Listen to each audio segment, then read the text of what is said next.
opani Kevin Taylor ye pa wacha ye kura won kotodwum anwumere wi Efya oda wonda menya bedu tachima no se manager kame ho na ye mpa Kevin Taylor achew na na brewa ya mane ko bo ne mame akunu amane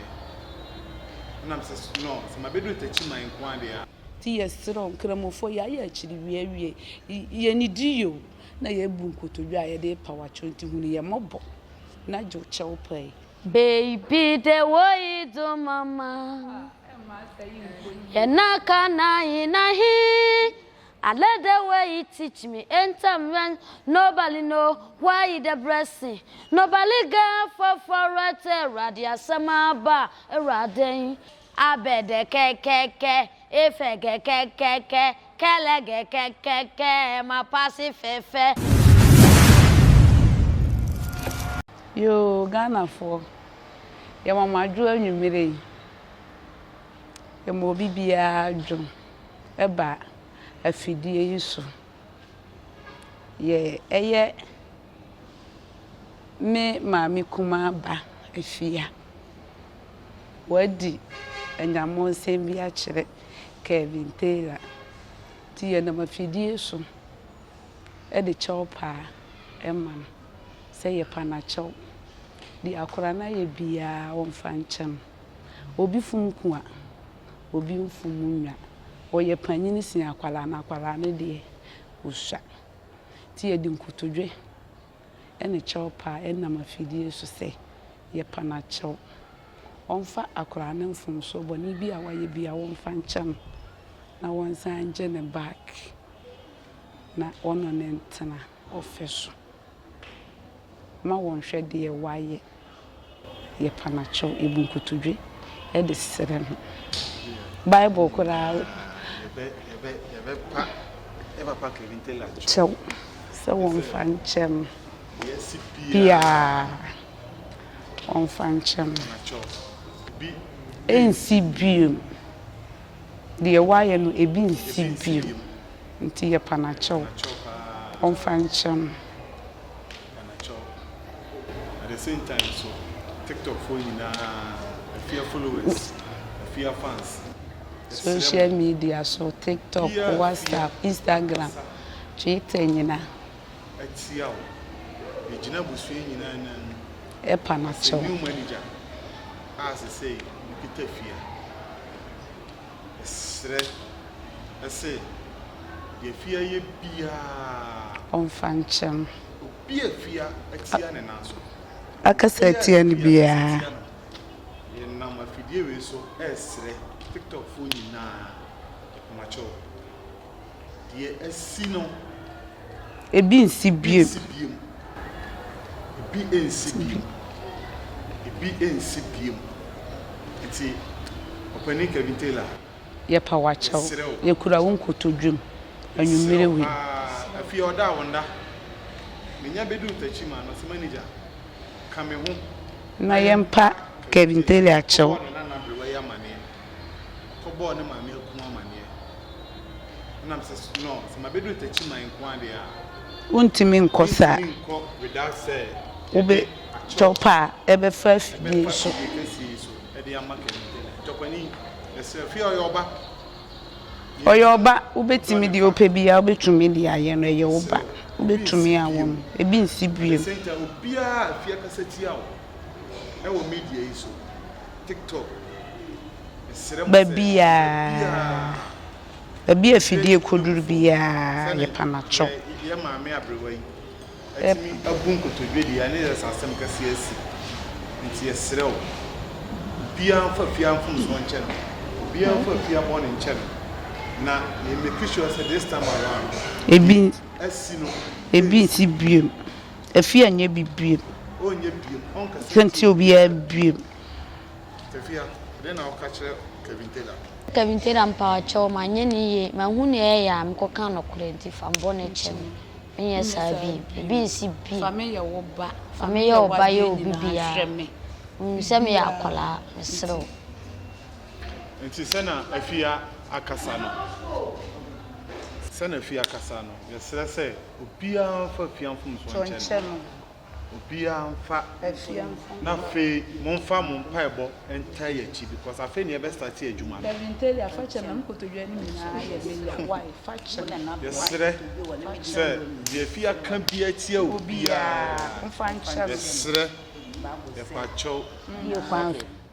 eni die kwanso babo so wunua ye bone na so wotimi hunu bone no mfomfomso no oba na obepa ochewa eso wugya maneka ntime sro ni akura ye oya akura woni binyansa kasa no ano wo kan no woni se ese bi ebe hawo ana ye kasatia ntime sro wona na abrewa hwe me so na hwe abofrei na boa no se ne ebe ya wode no bone nyina be che no na be boa no ama yi atoye na wo so ihira ne sese nyame de ma Abraham no wo so so bi aka ho mini se nyame mini se wo betie na wo de ne mfonso no bone nyina ache no na wa aka na bata no ho abata wo ho na do na ye ba odo na ye ofase odo na ye nana odo na ye busua odo na ye yonko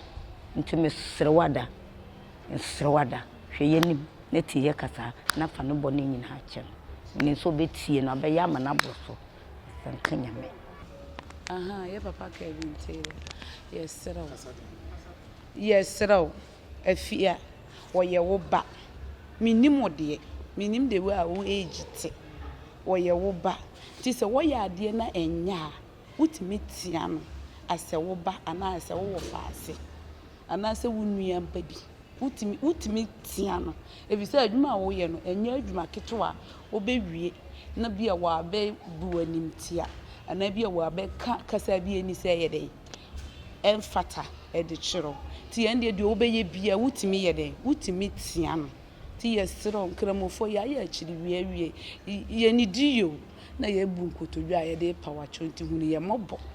na jo chew play na fa akwala na one ne nyede ono ne nya adwuma na boa na nyame nhwe so na wo mmoa wo so why okay yada pacho grandma sorry pacho me kan bibi kakra yedi kan so mejina Efya bra men transfer sorry bra yedi kan as manager say nyame adom abusuan ede Efya mame ese menene nante menene nya adwuma I know say adwuma we enafom nti ade ba ko pe na mesre Ghana fo nyina say on be support yen because Efya ohohoi yenyina yenim situation Efya wo mu o a single mother kitankwala mienu mame kam sorry bra Pokua bra sorry mame ya sorry bra oh hwe Efya emba yi obatan ono ane hwe ne ma papa bi ni ho mami bi ni ho se oba me ba tachi man ana me behu kwan Efya fa so bre ehwe nkwala yi se na yedi kan ede a chopa no aban obi opeso obo Efya bia no esremo emwa waka 2-3 ma peso de boa no esrewo hwe nkwala yi eso na eboa no ebaye no waka ne ma bebiri a kire me ebe me call ne fie ma behu ne ma na setena mu ebi Efya de ni Efya de ni tito benifo enye bete enye as a manager me ye ma afamu de e dey support no ba me hia Ghana for so mpaibo ne Ghana for so mo adwuma na den Efya ho adwuma ye den ba minim sese nyame bam na se Ghana for so bamu a Efya ene ma besesa ene this time akwa ne ma sesa ne ma esesa nti ne me na ma fidie we so e ka che Ghana for bia sese obi a opese ode Efya etwa video Efya ye advert mano wo de bibi bia se music video kra na te hia ne se obefrɛ me ofrɛ me a ye ne timu ne bekasa ba bia wo bia Ghana ha ba bia wo bia no and we know say na modo Efya no ye posti a ekɔ also say any panel so be ban fa so ama wo obi be bisa say Efya o hwan e na me fa no fanya advert yenim de yehu afa yenu aba no what you say yenim de otimi yesoso nti ye besre Ghana fo nyina TikTok for all the media obia say ye besre mo but bia the whole Ghana the whole world obia otie yin bia no mo expect enema foforo Efya ho they say me no ka say shenka rade Efya o YouTube channel Efya Likki Soap TV and on TikTok ne so ye Likki nti mu follow yen na ye de nema papa ebebrem nyame hire obi bia yenim say TikTok for there ya kan mo be ye ne sa ama yen Efya de bia ne nti ye na ma ye show ba nti na Efya oyam ye oya Efya we de enwum we no Efya oto ama Kevin Taylor the pacho obi ani ha yesrew guys nyame hire obi bia ye do obi bia ase nyame obi bia baby the way do mama yenaka na inahi I let the way you teach me. Enter when nobody know why you the blessing. Nobody go for right radia samaba erade. Me and Cooper pampe masen radia samaba erade. Yay. Yali God is singing. Ah oh. Pay me, why me? Now Father you like me. They pay me, why me? You pay me, why me? You like me. Would they pay me? Why me? Niobeka be a min theater. Coming hunting him inside that. Niobeka be a min sloda. Lady, there you got this singing. Ah, oh, baby, the way do mama. Yanaka na inahi. I let the way you teach me. Enter me. Photo copy Star Boy. What may I show in your man? School the big day, oh the pa. School the big day, oh the pa. I don't know me say for anything. Papa say one tree, mammy.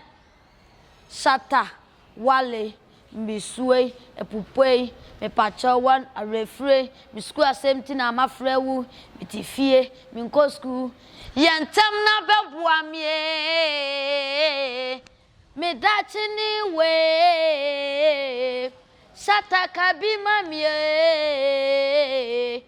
meka mawu photocopy meka mawu inform me bono me se media meka chira abede keke efe keke kele keke ma pasi fefe apopi no boka apopi no bo mai apopi no bo mai ode me ho oma mebre